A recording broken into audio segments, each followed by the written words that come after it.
Hi, ഇന്ന് നമുക്കൊരു simple ആയിട്ടുള്ള ഒരു മാങ്ങാച്ചാർ ഉണ്ടാക്കി നോക്കിയാലോ. ഇത് വെറും ഒരു മാങ്ങാച്ചാറല്ല കേട്ടോ. പണ്ട് എന്ന് പറഞ്ഞു കഴിഞ്ഞാൽ നമ്മുടെ സ്കൂൾ ടൈം എന്നൊക്കെ പറയാം. അന്നേ എനിക്ക് മാങ്ങാച്ചാർ എന്ന് വെച്ച് കഴിഞ്ഞാൽ ഭയങ്കര ഇഷ്ടമാണ്. അത് കൊത്തുമാങ്ങാച്ചാറാണെങ്കിൽ പറയേ വേണ്ട, കുപ്പി കാലിയാവുന്ന അറിയില്ല. അപ്പൊ അതൊന്ന് ഉണ്ടാക്കി നോക്കിയാലോ. അതിന് വേണ്ടിയിട്ട് നമുക്ക് വെളുത്തുള്ളി, ഇഞ്ചി, പച്ചമുളക്, കുറച്ച് കറിവേപ്പിലയും കൂടെ വേണം കേട്ടോ. അപ്പം അതിൻ്റെ മേളിൽ കത്തി വെച്ചു ഗേസ്. പക്ഷെ അത് അരിഞ്ഞ് കിട്ടിയില്ല. നമ്മൾ റീൽസുകാർ ചുമ്മാ പറ്റിക്കണത്, നമ്മൾ തന്നെ അരിയണം.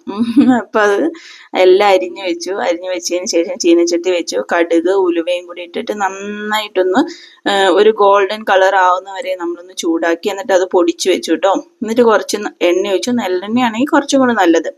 അതിനകത്തേക്ക് നമ്മൾ കുറച്ച് കറിവേപ്പില ഇട്ടു. ആദ്യം നമ്മൾ കടുക് ഇട്ടു. കറിവേപ്പില, ഇഞ്ചി, പച്ചമുളക് എല്ലാം ഇട്ട് നന്നായിട്ടൊന്ന് വഴറ്റി.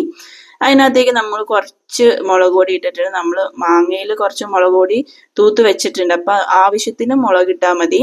എന്നിട്ട് നമ്മൾ നേരത്തെ വെച്ചിട്ടുള്ള മാങ്ങ ഇട്ടു. അതിനകത്തേക്ക് നമ്മൾ പൊടിച്ചു വെച്ച കടുകും ഉലുവയും ഇട്ടു. കുറച്ച് കായപ്പൊടി ഇട്ടു.